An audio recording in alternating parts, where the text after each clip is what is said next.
इंतज़ार करना आसान काम नहीं है।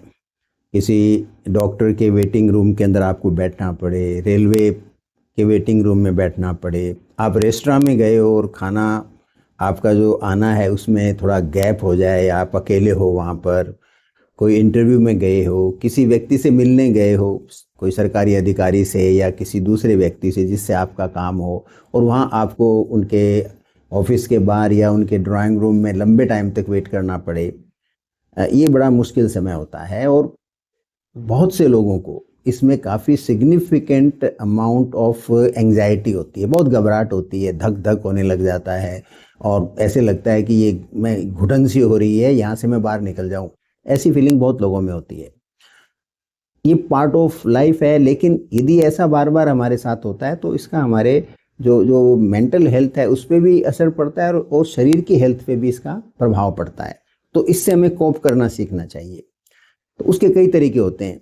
एक तो यदि संभव हो किसी को साथ ले जाना, तो आप अपने साथ ले जाओ, सो दैट आप उनसे थोड़ी बातचीत कर सको, तो अपने आप को आप कूल डाउन रख सकते हो कुछ सिचुएशंस के अंदर। एक और तरीका होता है आजकल, जैसे म्यूज़िक कोई सुने, तो जैसे आपने हेडफोन ले लिया या ईयर प्लग्स के साथ आप अपना कोई गाने सुन सकते हो जिससे दूसरे भी डिस्टर्ब नहीं हो। इसके अलावा एक अपने साथ एक ग्रीनरी लेके चल सकते हो, प्रकृति को अपने साथ लेके चल सकते हो आप। खास करके मोबाइल में आप तरह तरह के वहाँ कोई नेचुरल सीनरी देखो, या कोई जो एनिमल्स की तरह तरह की जो आते हैं, छोटे छोटे क्लिप्स आते हैं, आप वो देखोगे तो नेचुरल आपका जो जो वेटिंग टाइम है वो आपको पता ही नहीं चलेगा कब निकल गया। कोई बुक रीडिंग भी आप कर सकते हो।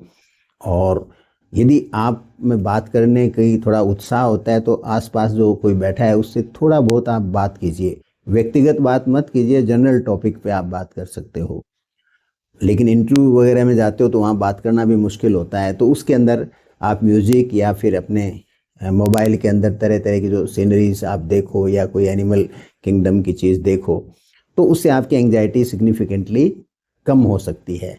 तो हमें हमें अपने इंडिविजुअल स्तर पे इसमें कोई ना कोई ट्रिक निकालनी चाहिए, क्योंकि यदि हम एंग्सियस होकर के वहाँ पहुँचेंगे जहाँ हमें जाना है, तो बहुत सारी संभावना है कि हम उतना बेटर परफॉर्म नहीं कर सकेंगे, उतना अच्छी तरह से कम्युनिकेट नहीं कर सकेंगे। जो हमें बताना है उसमें से काफ़ी हिस्सा हम भूल भी सकते हैं और हड़बड़ाहट हमारे जीवन का फिर एक अंग बन जाती है।